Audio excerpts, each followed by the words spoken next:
1월 4일 월요일 빛 가운데 걷기. 달이 사라지면서 어둠이 내려앉습니다. 번개가 하늘을 가르고 폭풍우가 찢어지는 듯한 천둥 소리가 이어집니다. 어린아이는 잠에서 깨어 무서움에 휩싸이면서 온갖 무시무시한 괴물들이 덮치려 하는 모습을 상상합니다. 그러나 날이 밝으면서 그 소리들은 사라지고 해가 뜨면서 조용한 아침 햇빛에 새들이 지저깁니다. 무서운 밤의 어둠과 햇볕의 기쁨이 너무나 극명하게 대조되는 모습입니다.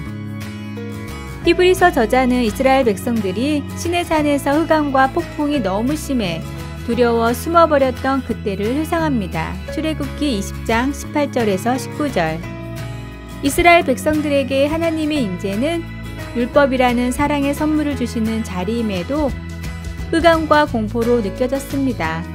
그것은 죄 많은 이스라엘 백성들이 하나님의 기준에 따라 살 수 없었기 때문이었습니다. 그들은 죄로 말미암아 흑암과 두려움 속에 걸어갔던 것입니다. 히브리서 12장 18절에서 21절. 그러나 하나님은 빛이십니다. 그분에게는 어둠이라고는 전혀 찾아볼 수 없습니다. 요한일서 1장 5절. 히브리서 12장을 보면 신의 산은 하나님의 거룩하심과 불수종하던 우리의 옛삶을 나타내는 반면 아름다운 시온산은 하나님의 은혜와 믿는 자들이 새 언약의 중보자이신 예수님 안에서 누리는 새 삶을 나타냅니다. 22에서 24절. 누구든지 예수님을 따르는 자는 어둠에 다니지 아니하고 생명의 빛을 얻을 것입니다.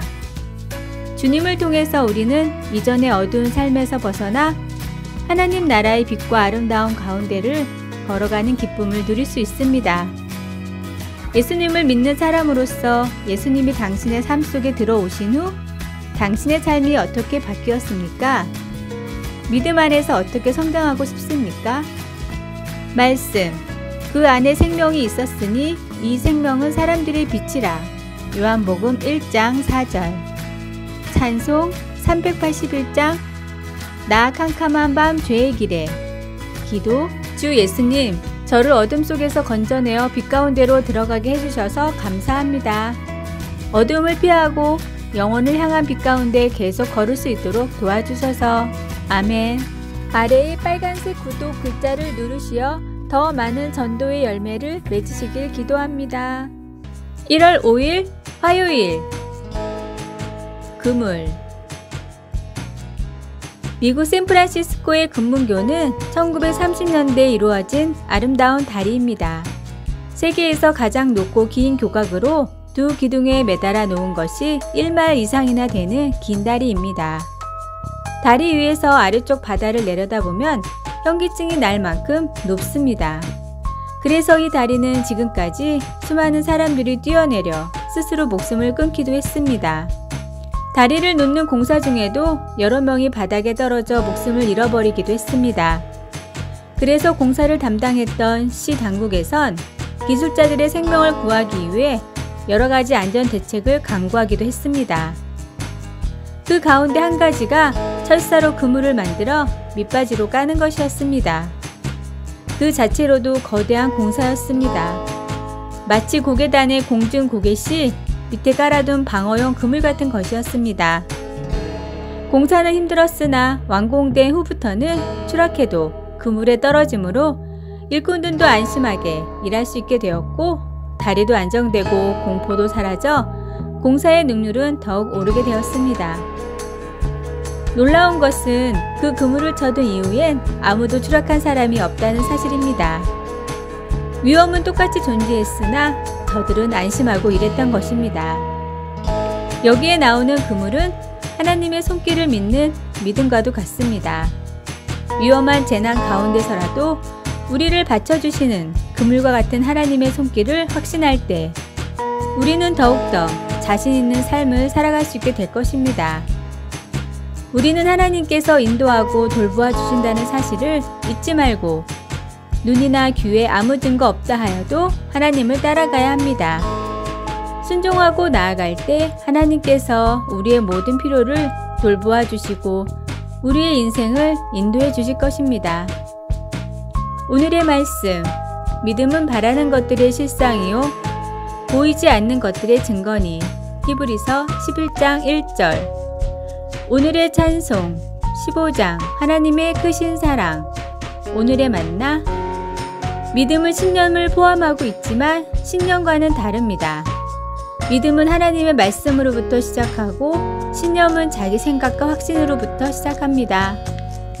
아래의 빨간색 구독 글자를 누르시어 더 많은 전도의 열매를 맺으시길 기도합니다. 1월 6일 수요일. 더 위대한 영광. 시저 아우구스투스는 로마 제국의 최초의 황제이자 가장 위대한 황제로 기억되고 있습니다. 정치적 수완과 군사력으로 그의 정적들을 물리치고 제국을 확장하였으며 이곳저곳 잡동사니로 뒤덮여 허물어진 로마를 대리석 동상과 신전들로 이루어진 도시로 일으켜 세웠습니다. 로마 시민들은 아우구스투스를 숭배하여 그를 시적인 아버지요 인류의 구원자로 칭송했습니다. 40년의 통치 기간이 끝날 무렵 그가 공식적으로 한 마지막 말은 내가 처음 봤을 때 로마는 진흙의 도시였지만 이제 대리석의 도시가 되었다 였습니다. 하지만 그의 아내에 따르면 실제 그의 마지막 말은 인생이라는 연극에서 내 역할을 잘 수행한 것 같지 않소? 그렇다면 내가 퇴장할 때 박수나 쳐주시오 였다고 합니다. 아우구스투스가 알지 못했던 사실이 하나 있었는데 그것은 그에게 더 큰 이야기에서 조연 역할이 주어져 있었다는 것입니다.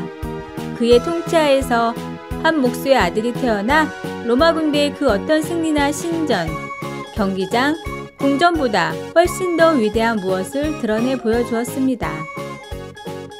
예수님의 동족들이 로마의 사형 집행관들이 주님을 십자가에 못 박게 하라고 요구하던 그날 밤 예수님이 기도했던 그 영광을 누가 알 수 있었을까요? 하늘과 땅에서 세세토록 박수 받으실 보이지 않는 그 놀라운 희생을 그 누가 예견할 수 있었을까요? 이것은 굉장한 이야기입니다. 우리는 하나님 앞에서 헛된 꿈을 쫓으며 서로 싸우는 모습을 보였지만 하나님은 우리가 함께 오래된 험한 십자가를 찬양하게 하셨습니다. 말씀. 그때 가이사 아우구스투스가 영을 내려 천하로 다 호적하라 하였으니. 누가복음 2장 1절. 찬송 80장. 천지에 있는 이름 중 기도. 우리가 사라져가는 모든 것의 영광을 꿰뚫고 그 너머에 있는 주님의 사랑만 볼 수 있게 도와주셔서. 아멘. 아래의 빨간색 구독 글자를 누르시어 더 많은 전도의 열매를 맺으시길 기도합니다. 1월 7일 목요일. 말 한마디의 중요성. 대학 2학년까지 어영부영 시간을 보냈습니다. 군복무를 마치고 복학하니 취업 준비는커녕 밀린 학점 따기에 바빴습니다. 그때 저는 계속 공부할지 다른 직업을 선택해야 할지 한참 고민하다가 결국은 학교를 그만두고 지방 공무원 시험에 응시해서 합격했습니다. 얼마간 일하다가 다른 직장을 찾으려던 생각과는 달리 어느덧 30년째 일하는 중입니다. 힘든 시기에 저를 붙잡아준 상사 덕분입니다. 3년차쯤 되었을 때 밀려드는 업무와 직업에 대한 회의로 사직서를 던지고 집에 틀어박혔습니다. 사흘째 되는 날 계장님이 저를 불렀습니다.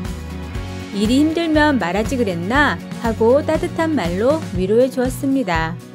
죄송합니다 라고 말하자 아니야, 직장 다니면서 그런 생각을 안 해본 사람이 있겠나?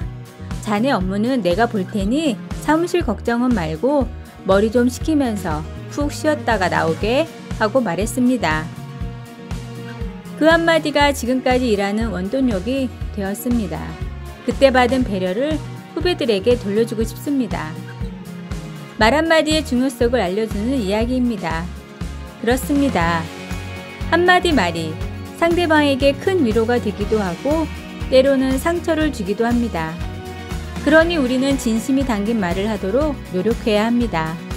그러면 우리는 서로 큰 위로와 용기 그리고 힘을 주고받게 될 것입니다.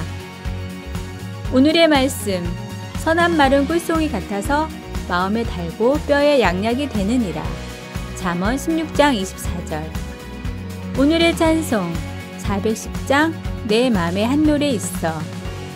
오늘의 만나 말은 핸들과도 같아서 우리가 돌리는 대로 갑니다. 악을 말하면 악으로, 축복을 말하면 축복으로 향합니다. 늘 감사하세요. 아래의 빨간색 구독 글자를 누르시어 더 많은 전도의 열매를 맺으시길 기도합니다. 1월 8일 금요일 염려에 대한 법도 잘 지키고 정직하기로 한 사람이 다음과 같은 음성 메시지를 받았습니다. 여기는 경찰서에 근무하는 암흑의 경찰관입니다. 이 번호로 저에게 전화 주시기 바랍니다. 그러자 바로 그 사람은 자신이 무슨 잘못을 했나 두려워하며 염려하기 시작했습니다. 그는 경찰에 전화하기가 겁이 났으며 심지어 자신이 어떤 공경에 빠져 있는 것은 아닌가 하는 걱정이 앞서 여러 가지 상상으로 밤잠을 설치기까지 했습니다. 더 이상 경찰로부터 전화는 없었지만 걱정이 사라지는 데에는 몇 주가 지나야 했습니다. 예수님은 염려에 대해 흥미로운 질문을 하셨습니다. 너희 중에 누가 염려함으로 그 키를 한 자라도 더할 수 있겠느냐? 이 질문은 우리의 걱정하는 성향을 다시 생각해 보는데 도움이 되는데 그것은 염려가 우리가 닥친 상황에 아무런 도움이 되지 않는다는 것을 일깨워 주기 때문입니다. 우리에게 문제가 닥쳤을 때 다음 두 단계 조치를 취해 볼 수 있습니다. 먼저는 행동을 취하는 것이고 다음은 하나님께 맡기는 것입니다. 문제를 피할 수 있는 방법이 있다면 일단 그렇게 하십시오. 우리는 어떤 행동을 취해야 할지 하나님께 기도할 수 있습니다. 그러나 우리가 할 수 있는 것이 아무것도 없을 때 하나님은 결코 우리와 같은 공경에 빠지지 않는 분이라는 것을 알면 위로를 얻을 수 있습니다. 하나님은 언제나 우리 편이기에 언제든 우리의 상황을 하나님께 믿고 맡길 수 있습니다. 걱정해야 할 것 같이 느껴질 때 다윗 왕이 주는 격려의 말을 의지할 수 있기를 바랍니다. 그는 자신이 실제로 체험한 어려움과 염려에 직면했을 때 결론적으로 이렇게 말했습니다. 내 짐을 여호와께 맡기라. 그가 너를 붙드시리라. 염려의 대안으로 정말 놀랍지 않은지요? 말씀. 너희 중에 누가 염려함으로 그 키를 한 자라도 더할 수 있겠느냐? 마태복음 6장 27절. 찬송 369장 죄짐 맡은 우리 구주. 기도. 하나님은 제가 오늘 무슨 일을 만날지 아십니다. 저의 염려를 주님께 맡겨드리니 힘든 일을 만날 때 저를 강하게 해주시고 주님을 신뢰할 수 있도록 도와주셔서. 아멘. 아래의 빨간색 구독 글자를 누르시어 더 많은 전도의 열매를 맺으시길 기도합니다.